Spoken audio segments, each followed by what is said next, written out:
Assalamualaikum warahmatullahi wabarakatuh. Balik lagi di channel YouTube Edu Story, tempat belajar UTBK yang cozy. Sebelum belajar, jangan lupa subscribe, like, and share. Untuk support kita lebih semangat lagi, bantu pejuang PTN se-Indonesia. Lanjut ke pembahasan soal-soal up to date ya. Jangan lupa berdoa. Halo Eduholik, jika kalian menemukan soal seperti ini, maka kalian harus mengingat kembali konsep mengenai ekosistem ya, yang ada di bab ekologi. Langsung saja kita ke soalnya. Manakah pernyataan yang salah terkait dengan suatu ekosistem? Oke, ekosistem itu sendiri ya merupakan bagian dari organisasi kehidupan ya. Kita mulai dari individu yang sejenis itu akan membentuk populasi. Kemudian kumpulan dari populasi itu akan membentuk komunitas. Dan kumpulan dari komunitas akan membentuk ekosistem. Jadi ekosistem itu adalah gabungan dari komunitas yang berbeda. Lantas, apakah yang terjadi di dalam ekosistem? Ada peristiwa apa saja? Nah, kita bandingkan dengan jawabannya. Yang pertama, makin tinggi keanekaragaman jenis, ekosistem akan semakin stabil. Oke.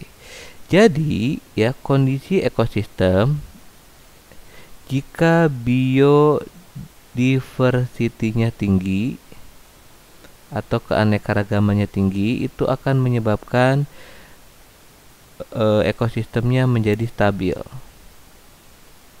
Nah, itu fakta yang pertama tentang ekosistem. Jadi yang pertama optionnya adalah benar ya. Yang kedua, ekosistem tersusun dari berbagai komunitas yang dibentuk oleh berbagai jenis organisme. Betul ya? Ekosistem ini tersusun dari berbagai macam jenis komunitas. Ya. Jadi yang kedua betul. Yang ketiga, ekosistem tersusun dari berbagai individu sejenis yang menyusun berbagai komunitas. Kurang tepat ya, karena individu sejenis itu akan menyusun populasi. Ya, bukan ekosistem. Maka jawabannya yang C. Oke, kita lanjutkan analisanya ya. Yang D, setiap jenis organisme memiliki relung atau naih tersendiri. Oke. Jadi setiap organisme yang berkumpul membentuk suatu populasi ini memiliki relung ya atau niche yang khas tersendiri atau sering kita sebut dengan relung dasar. Nah, kemudian berarti ini benar juga ya. Antar komunitas terhubung oleh aliran energi. Oke, jadi antar komunitas itu akan membentuk ekosistem ya. Dan di dalam ekosistem ini terjadi peristiwa rantai makanan. Ya, peristiwa memakan dan dimakan. Di mana di dalam rantai makanan ini terdapat perpindahan energi ya atau adanya peristiwa aliran energi. Seperti itu, berarti ini juga benar ya. Oke, jadi jawabannya yang salah tentang ekosistem adalah C ya.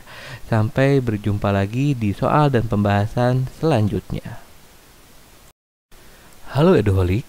Jika kalian menemukan soal seperti ini, maka kalian perlu mengingat kembali materi mengenai substansi genetika, ya, yaitu tentang struktur dari kromosom.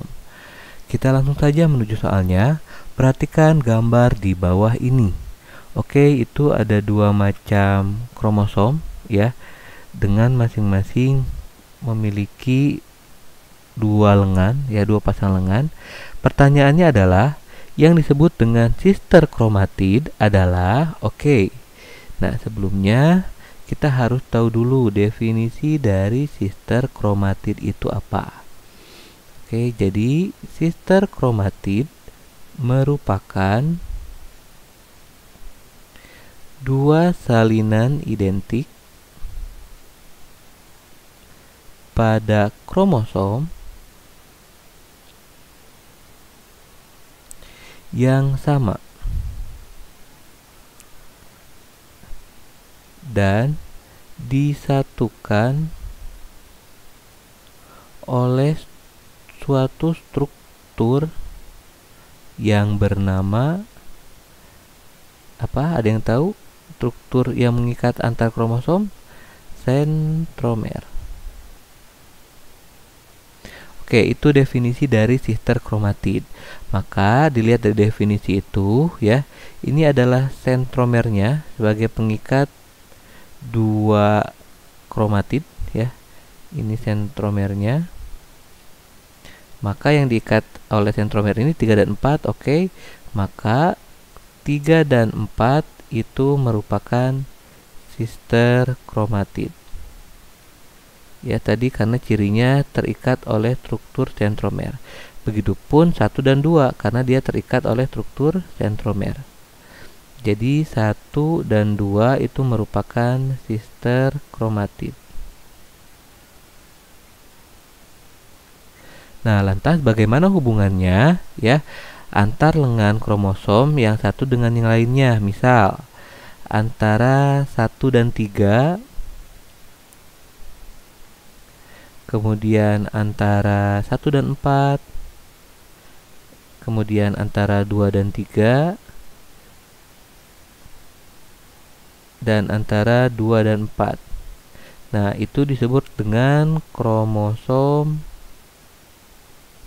homolog. Ya, jadi seperti itu. Oke. Jadi sister kromatid ini saya gambarkan dengan tanda merah ya. Antara 3 dan 4 itu sister kromatid. 1 dan 2 itu sister kromatid.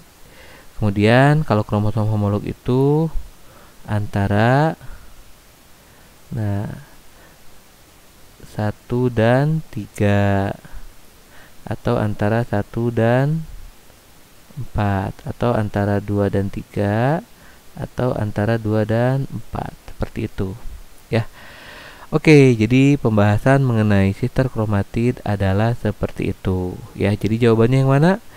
Kalau enggak 3, 4, 1, 2, lihat di optionnya ada 3 dan 4 ya, ada ini ya.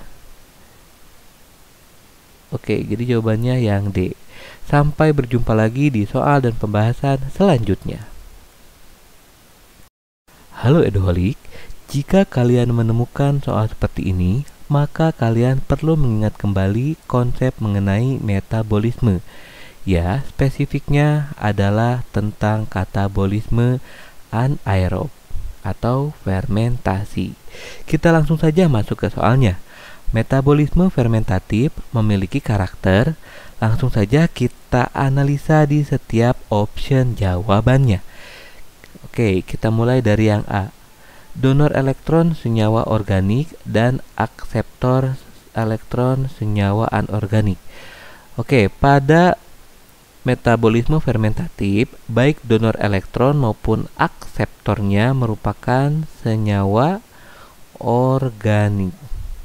Ya, jadi keduanya harus berupa senyawa organik. Jadi option yang pertama salah. Selanjutnya kita lihat option yang kedua. Donor dan akseptor elektron senyawa anorganik. Salah ya. Tadi harusnya senyawa organik. Oke, yang ketiga, fosfolirasi sistem transport elektron. Nah, pada metabolisme fermentatif tidak terjadi fosfolirasi sistem transport elektron ya, atau disebut juga fosfolirasi oksidatif, atau sering disebutnya dengan rantai transport elektron atau TE.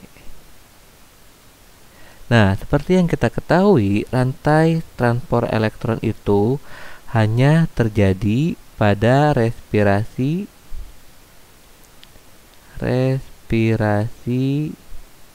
yang bersifat aerob. Tujuannya adalah untuk menghasilkan sejumlah ATP yang sangat banyak ya.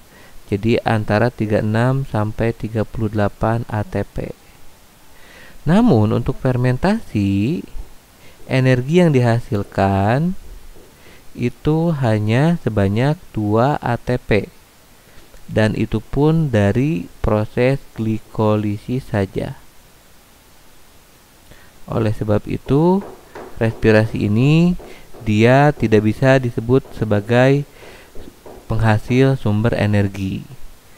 Oke, kita lihat option yang D, fosforilasi oksidatif. Sama ya, fosforilasi oksidatif itu sama dengan fosforilasi sistem transport elektron. Tidak terjadi juga, karena ini hanya terjadi di respirasi aerob saja.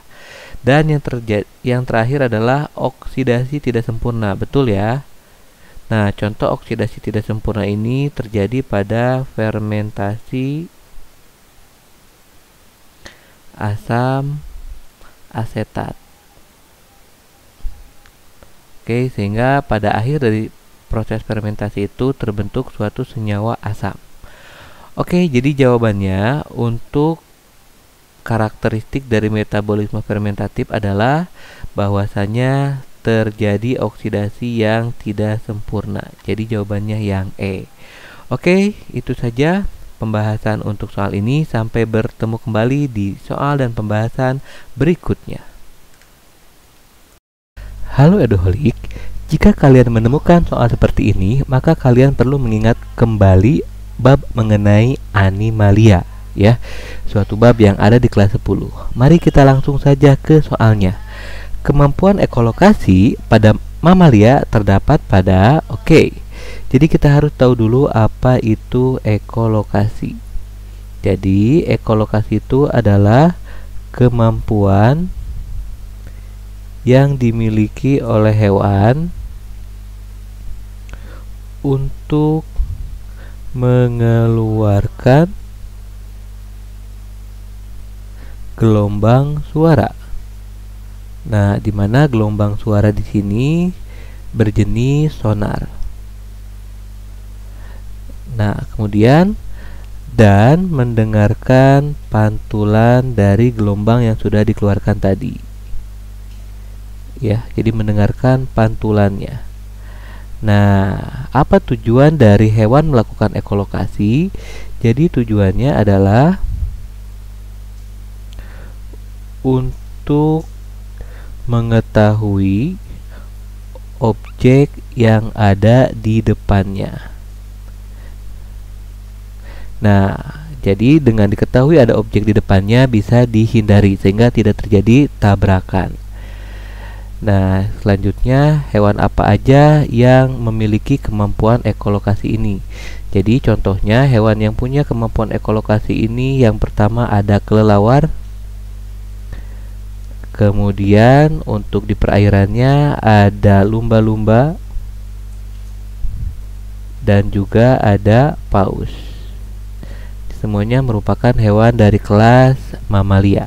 Oke, kita kembali lagi ke soalnya. Kemampuan ekolokasi pada mamalia terdapat pada A. Anjing. Tidak ya, anjing tidak memiliki kemampuan ekolokasi. Singa laut juga tidak. Oke, jadi jawabannya adalah kelelawar. Ya, jadi seperti itu definisi tentang ekolokasi. Sampai berjumpa kembali di soal dan pembahasan selanjutnya. Halo Eduholik, jika kalian menemukan soal seperti ini, maka kalian perlu mengingat kembali materi mengenai sintesis protein. Langsung saja ya, kita ke soalnya. Sel prokariotik dan sel eukariotik memiliki kesamaan dalam beberapa bagian proses transkripsi. Sebab sel prokariotik dan sel eukariotik memiliki enzim polimerase RNA yang mengikat daerah promoter untuk memulai transkripsi. Oke. Jadi ya, yang namanya transkripsi. Jadi proses transkripsi baik itu untuk sel prokariotik maupun eukariotik sama prosesnya ya. Nah, di mana eukariotik. Nah, di mana proses transkripsi ini pada kedua jenis sel baik prokariotik maupun eukariotik itu terdiri dari 3 tahapan. untuk transkripsi. Dan semua tahapannya sama ya, terjadi di prokariotik dan eukariotik. Yang pertama ada tahapan inisiasi, di mana inisiasi ini ditandai dengan bekerjanya dua enzim. Yang pertama ada enzim promoter, dan yang kedua ada enzim RNA polimerase, di mana enzim promoter ini dia berperan untuk menentukan area transkripsi pada DNA template. Kemudian setelah ditentukan area transkripsinya oleh enzim promoter, baru RNA polimerase akan bekerja dengan cara mengikat daerah promoter. Dan ini terjadi pada eukariotik maupun prokariotik. Selanjutnya setelah inisiasi dilanjutkan dengan pemanjangan proses transkripsi, yaitu elongasi. Dan yang terakhir, proses transkripsi akan terhenti ya pada tahapan terminasi, di mana terminasi ini ditandai dengan terdapatnya kodon poliadenilasi. Nah, kodon poliadenilasi itu apa? Suatu kodon berupa triplet UAA dan AAA. Jadi seperti itu ya. Nah, kita lihat kembali pada soalnya. Sel prokariotik dan sel eukariotik memiliki kesamaan dalam beberapa bagian proses transkripsi. Betul ya? Semuanya sama. Nah, sebab kita lihat sel prokariotik dan eukariotik memiliki enzim polimerase RNA yang mengikat daerah promoter memulai transkripsi. Betul ya? Dan ini adalah salah satu persamaan transkripsi pada eukariotik maupun prokariotik. Pernyataan pertama benar, pernyataan kedua benar, dan saling berhubungan. Maka jawabannya adalah yang A. Nah, option A itu seperti apa? Kita lihat. Oke, ini baru muncul ya optionnya. Nah, jadi jika pernyataan pertama benar ya, kemudian pernyataan kedua juga benar, dan keduanya menunjukkan sebab akibat ya, jadi saling berhubungan, maka jawabannya yang A. Oke, jadi seperti itu ya. Sampai berjumpa kembali di soal dan pembahasan selanjutnya. Terima kasih sudah nonton full video ini. Tulis saran dan request soal yang kalian ingin bahas di kolom komentar. Salam Eduholik, salam pejuang PTN.